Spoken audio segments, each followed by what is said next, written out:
on 105.9 FM and streaming worldwide on the WMAL app. O'Connor and Company. 7:37 now on America's Morning Show. It's O'Connor and Company this morning with me, Larry O'Connor, and she, Mercedes Schlapp. The big windup of this busy week on Capitol Hill with confirmation hearings. And then, of course, we're all anticipating Inauguration Day. Coming up at 8:05, Susan Crabtree, Real Clear Politics, has been reporting with her sources at Secret Service about some of the security plans and concerns for the inauguration celebration. Mercedes, good morning to you. Good morning, Larry.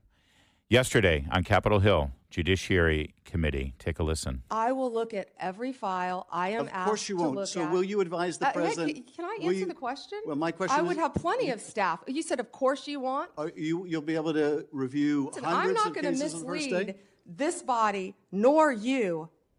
All right, let me ask another question. You don't want to answer that. Let me ask you another question. You were censured by Congress, Senator, for comments just like this that are so reckless.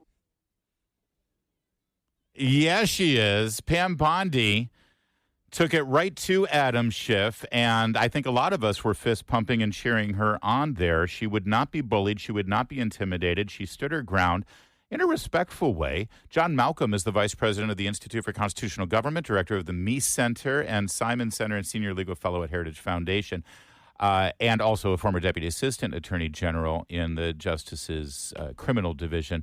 That's a long resume there, John Malcolm. The point is, you know your way around the Justice Department. You've been there, and you carry the name of Ed Meese. And I think Attorney General Ed Meese, although he didn't have to turn into that, it wasn't quite as combative back in the Reagan years, but I would think that he'd be happy with the way Ms. Bondi comported herself yesterday. Oh, absolutely. And Ed Meese had his detractors and people who had knives out for him, too. It took quite a while to get confirmed as Attorney General. Because of frivolous ethics allegations that were made against him and then debunked. She was great. She absolutely crushed it. You played a snippet of her exchange with Adam Schiff. It was worth the price of admission alone just to watch that and her exchanges with fellow California Senator Alex Padilla and Mazie Hirono and Sheldon Whitehouse. She was not taking any guff from anybody. She was forthright. She answered questions. She chided the senators who wouldn't let her answer particular questions. At one point, Richard Blumenthal said, you have to say this, and you have to say that, and you have to say that. She said, Senator, I don't have to say anything to get confirmed. I'm here to answer your questions.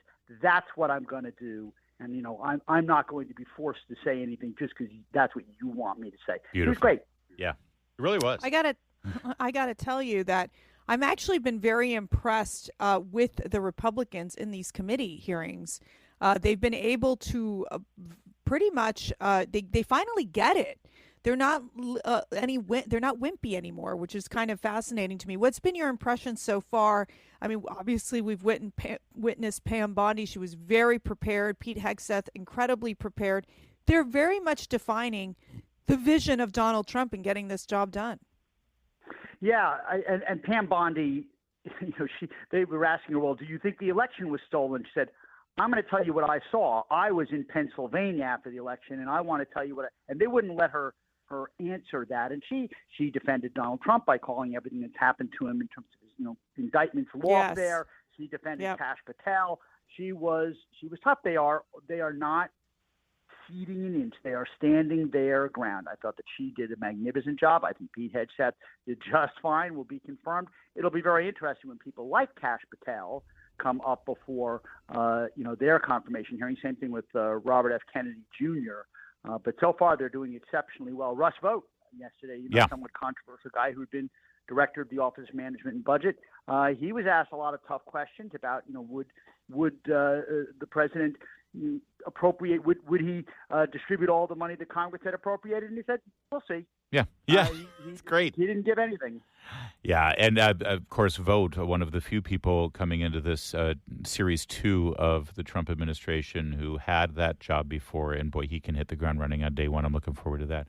I got to ask you, though, John Malcolm, based on Pam Bondi's track record, and she has been an attorney general at the state level, but a big and diverse and important state, Florida, and seeing her performance yesterday, what should we expect from a Bondi Justice Department, and what kind of changes can she implement very quickly to sort of regain trust with the American people. Many of us have lost trust in how justice is meted out from that building. Well, she said in addition to being Attorney General for 10 years, she was also a state prosecutor for 15, so she's very, very experienced.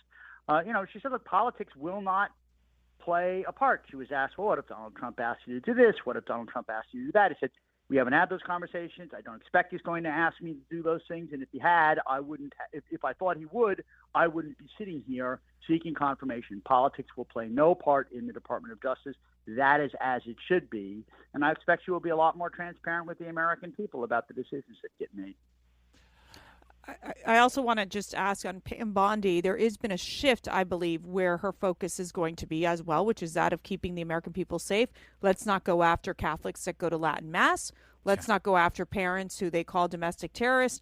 I mean, and the crackdown of the weaponization of the DOJ against political opponents. I think she has, Pam Bondi has really, I think, has been put in a very strong position to do all of that. She also didn't take the bait when it came to Kash Patel, because they were trying to, make that right. sort He's of got an division enemies between her list. and What are you Kash. going to do? Yeah, no, absolutely. Yeah. So your sense on, as she's going into this job, what are going to be her priorities? Well, I think she is not going to engage in any kind of lawfare. Certainly, with respect to the freedom of access to clinics, it's called the FACE Act. Has to do with attacks on abortion clinics. They also apply to crisis pregnancy centers. It was pointed out by several Republicans that the Biden administration has engaged in a lot of FACE Act prosecutions of peaceful protesters, pro-life protesters, but there's only been one or two prosecutions of people who have attempted to burn and deface crisis pregnancy centers that are trying to help out, pregnant women who want to keep their children, and also places of faith that try to do the same. So that ends immediately. If the FACE Act is going to be enforced at all, it's certainly going to be enforced even-handedly. I think that she's going to focus on, look, if you talk about the millions of dollars that were spent going after Joe Biden's political enemies, if you refocus those efforts on keeping Americans safe by going after violent felons, you can do an awful lot. John Malcolm, it's always veterans of the Justice Department that I think are most passionate about getting some reforms really instituted, because you know what the Justice Department has been like and what it should be like. And it is tragic to see, sadly, some of the players there that have sort of sullied the name of that department. So it's great that you're speaking out there and doing such great work. Thank you so much, sir. We're out of time. Thanks. Great being with you. It is 7:40.